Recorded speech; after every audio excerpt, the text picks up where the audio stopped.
¿Existen los milagros hoy en día? Bueno, hay una situación muy interesante y es que esa pregunta ha pasado por la cabeza de todas las personas en algún momento, ya sea porque requieren un milagro o porque se preguntan por qué no Dios baja a mostrarles que es Dios.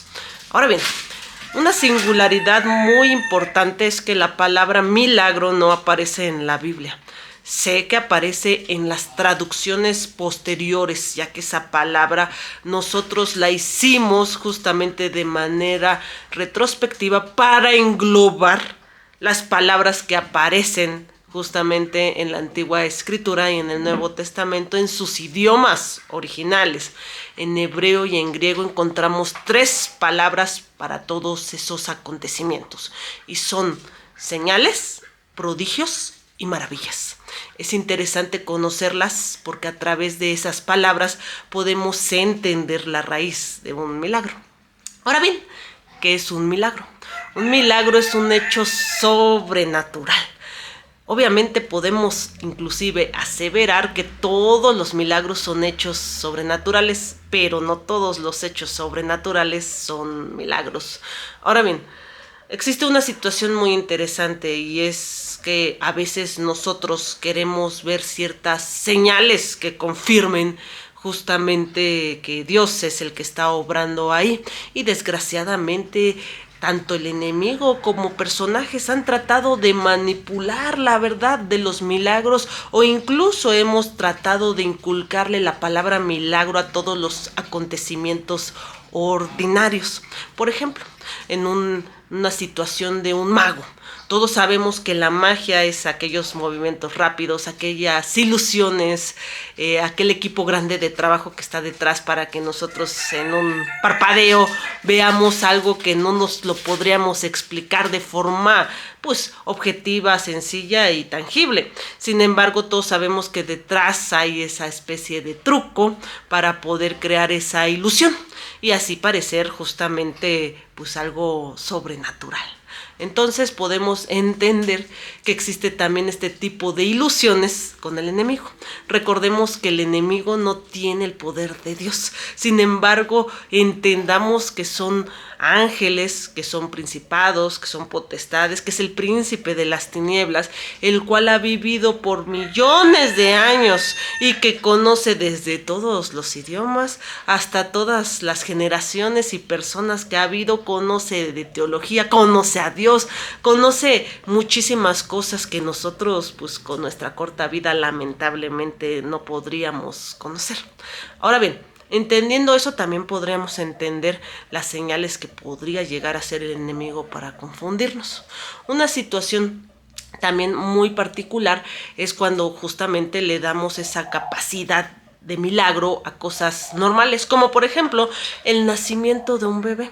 El nacimiento de un bebé, aunque es algo sí, pues divino, es algo hermoso, vemos el poder de Dios obviamente en la nueva vida, en la creación de un nuevo ser humano, por sí solo no calificaría como milagro, ya que se trata de algo ordinario y que algo que sucede simplemente que consideramos normal. Un milagro siempre tiene que estar paralelamente ligado con algo natural, haciéndolo sobrenatural.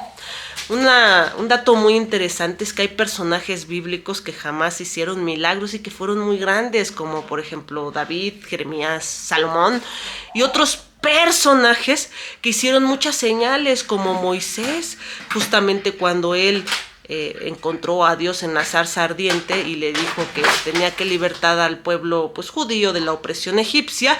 Él le dijo: oye, ¿cómo van a creer que tú me enviaste? Necesito una señal. Y es cuando justamente le dice: mete la mano dentro de ti y sácala, y sale con lepra, y después la vuelve a meter y sale limpia y le da ese báculo que se convierte en serpiente, ¿no? Sabemos que inclusive las señales de los magos de Faraón también podían convertir, haciendo esa ilusión de una rama a una serpiente. Sin embargo, siempre vimos que Dios se sobrepuso a todas esas magias humanas que hubo intermedias a ellas.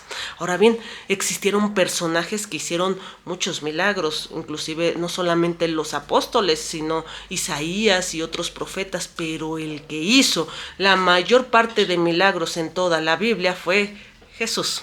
Jesús tuvo un ministerio lleno de cosas sobrenaturales. A mí una situación que me encanta es que realmente incluso sus detractores, es decir, los fariseos y escribas, no dudaban de que existía algo pues sobrenatural, sino que le atañían a que esto era por poder de Satanás. Entonces no dudaban del milagro, sin embargo dudaban de la procedencia del mismo. Incluso vemos a Nicodemo que dice que esas señales solamente podrían hacerse si alguien era enviado por Dios, porque eran totalmente inexplicables. Incluso la Biblia dice que si se relataran todos los acontecimientos que hizo Jesús en vida, no cabrían los libros dentro de este mundo, diciéndonos que hubo muchísimas cosas detrás. Ahora bien, muchas personas se pueden maravillar justamente con el proceder sobrenatural de un milagro y demanden señal. Sin embargo, Jesús nos dice algo muy interesante sobre eso y vamos a verlo en las Escrituras. Mateo 12, 38-40 y dice: entonces respondieron algunos de los escribas y fariseos, diciendo: Maestro, deseamos ver de ti señal. Él respondió y les dijo: la generación mala y adúltera demanda señal, pero señal no le será dada, sino la señal del profeta Jonás. Porque como estuvo Jonás en el vientre del gran pez 3 días y 3 noches, así estará el Hijo del Hombre en el corazón de la tierra 3 días y 3 noches. Ahora bien, ¿a qué se estaba refiriendo Jesús? A que la mayor señal, el mayor milagro que él hizo justamente y la mayor parte de la que todos podríamos estar seguros de que él era Dios fue la resurrección. Esa resurrección es la famosa señal de Jonás. Entonces, ¿por qué los fariseos, viendo tantas señales, demandaban aún más señal? Porque ellos realmente no creían en él. Lo único que estaban haciendo, aparte de tentarlo, era justamente diciendo: bueno, danos otra, y después de otra, bueno, danos otra, porque a lo mejor esa podría ser, no, a ver, danos otra. Y esa situación se torna inclusive perniciosa hasta para nosotros, porque a ver, ustedes a lo mejor o yo podríamos ver una señal y nos asombraríamos en el momento, pero si no tuviéramos o conociéramos a Dios, no tuviéramos esa fe, entonces nos asombraría y al día siguiente se nos olvidaría. Sería algo normal y diríamos: no, pero ahora sí te voy a creer si me das otra señal, ¿no?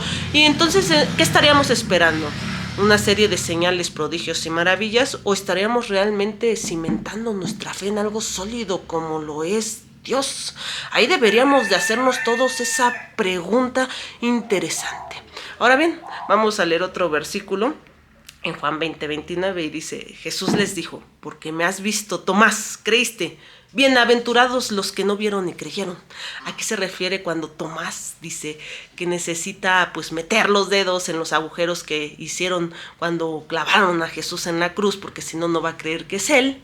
Y pues obviamente Jesús se le presenta transformado y le dice: aquí estoy, haz lo que tenías que hacer. Pero lo que le dice es importantísimo: bienaventurados los que creyeron no viendo. Es decir, aquellos que ejercitaron realmente la fe. Y si tú no estás bien cimentado en la fe, ¿qué podría pasar? Por ejemplo, un familiar posiblemente tenga una enfermedad pues difícil, terminal, y tú te pongas a orar para que Dios obre un milagro. ¿Qué pasaría si ese familiar muriera?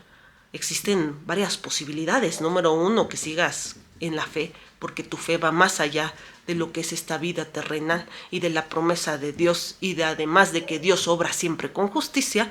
O que de plano, como no se te cumplió, te alejaras y anduvieras en este mundo vagando otra vez, pensando que ya no hay nada más en ese mundo de mentira que el enemigo nos ha tejido en este diario vivir. Así que es interesante plantear no solo la situación de los milagros, sino que dónde está cimentada nuestra fe. ¿Dónde estamos vagando? ¿Estamos realmente vagando justamente en este mundo terrenal? ¿O estamos ahora sí viendo a nuestro pastor dirigiéndonos cada día hacia él? Porque de eso se trata esta vida. Ahora bien, existe también en las escrituras un don de milagros. Ese don de milagros se menciona en Corintios.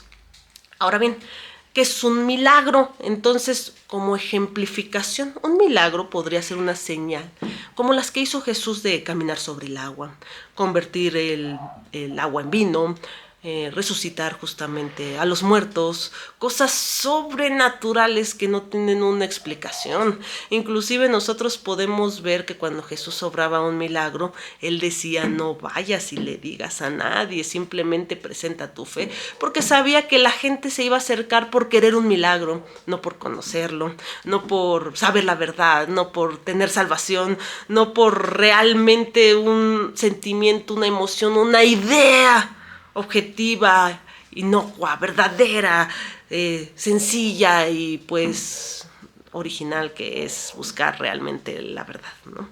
Sino que buscas esas atracciones. Hoy en día incluso hasta prosperan videos de personas captando actividad paranormal donde realmente no se ve absolutamente nada y mucho se ve maniatado y no tenemos ni siquiera registros fiables, ¿no? Inclusive que el enemigo haga cosas sobrenaturales. Muchas de ellas realmente, desgraciadamente, son irreales. Otra situación también es que muchas personas han tratado de lidiar con ciertos milagros, como por ejemplo que crezca una extremidad 2 centímetros. Sin embargo, el quiropráctico también lo puede hacer. Tal vez lo milagroso sería que una extremidad en ese momento creciera, ¿no? O que alguien regresara justamente de la muerte por el mandato de Cristo, por algún propósito. Y eso es lo que también hay que entender. Todos los milagros tuvieron un propósito, no solo demostrar que justamente la fuente del poder era Dios, sino tenía un propósito muy particular. Y realmente vemos que la mayoría de la gente, cuando ve los milagros en la Biblia, se asombra por la majestuosidad de los mismos y esperarían ver uno igual. Sin embargo, rara vez vemos el trasfondo detrás de un milagro, y es justamente buscando el propósito que podríamos entender la verdad de las cosas. Ahora bien, una cuestión también muy interesante es que muchos esperan un milagro, ¿no? Mucha gente allegada obviamente dice que hay que esperar un milagro de Dios. Si fuera esperable, realmente no sería un milagro. Un milagro es inesperado, es sorpresivo, extraordinario. Y pues bueno, lo que hace justamente es verificar la fuente de la que proviene. Esa fuente de la que proviene, donde Dios le da obviamente la identidad de la palabra, apoyando esa situación, como por ejemplo en los apóstoles. Ellos estaban predicando y fueron apoyados por el Espíritu con ciertos dones espirituales, y muchos de ellos realizaron obras milagrosas para poder obviamente verificar que sí venían efectivamente de Dios. Ahora bien, ¿y por qué no se ven tantos milagros hoy en día? Curiosamente nos pasa lo mismo. Nosotros ya hemos visto muchos milagros en la Biblia. Sin embargo, les puedo asegurar algo, como siempre se los he dicho. La Biblia ejemplifica, nos habla, nos dice sobre Dios. Y Dios de la Biblia es el mismo Dios que tenemos ahorita. Incluso la palabra de Jesús lo dice, que después de él se podrían hacer cosas maravillosas y más grandes. Inclusive la misma palabra dice que en el final de los tiempos las personas verán visiones, harán señales, harán prodigios, porque se tiene que manifestar el poder de Dios, porque va a empezar una lucha espiritual enorme. Sin embargo, muchos han creído y abusado sobre eso, cuando se pierde la perspectiva de las cosas. Ahí perdemos todo el camino. Recuerden que cualquier señal de Dios, profecía, situación de don de ciencia, cualquiera, tiene que ser siempre con edificación, propósito de edificación, exhortación y consolación. Si no tenemos ninguno de esos propósitos dentro de los dones espirituales, entonces algo está pasando mal. Por eso muchas veces ya no creemos que simplemente las promesas vanas de una vida llena de lujos vengan de Dios. Y créanme, no vienen de Dios. Lo que a Dios le preocupa no es que tú tengas el suficiente dinero y la comodidad económica para poder solventarlo, sino es que tú tengas esa vida eterna junto a Él y que conozcas la verdad. Ahora bien, Que sí existen milagros hoy en día, por supuesto, porque los milagros no los realizamos nosotros, los realiza Dios. Hemos visto poderes majestuosos obrando dentro de personas, sanando milagrosamente de enfermedades terminales, haciendo una situación interesante de prodigios. Y más allá de eso, si Corintios menciona un don de milagros, no era solo para la iglesia primitiva. Sin embargo, hay muchas corrientes que así lo creen. ¿Pierden la salvación? No. ¿Verán un milagro? Tal vez no. Sin embargo, al final eso no es importante porque la misma escritura lo dice, que todo lo que es en parte, que son los dones espirituales, profecía y todo lo demás, acabará. Y lo único que no acabará es el amor, y si ellos tienen amor de Dios, no importa realmente si puedan creer que alguien pueda obrar por obra del Espíritu Santo un milagro, ¿no? O que alguien pueda profetizar o tener don de ciencia o don de sanidad o etcétera. No pasa absolutamente nada, pero yo les puedo asegurar que el mismo Dios que teníamos antes es el mismo Dios de ahorita. Nosotros somos los que fuimos cambiando. Así que no lo olvides, yo te puedo asegurar algo, que Dios te ama mucho. Eres lo más bello que ha creado, que lo único que necesitas aceptar es el milagro de la resurrección, milagro que Jesús hizo al hacerse carne, venir aquí para pagar los pecados, morir en esa cruz y resucitar. Ese es el más grande y verdadero milagro. No lo olviden. Con un corazón abierto los cielos se abrirían. Dios los bendiga.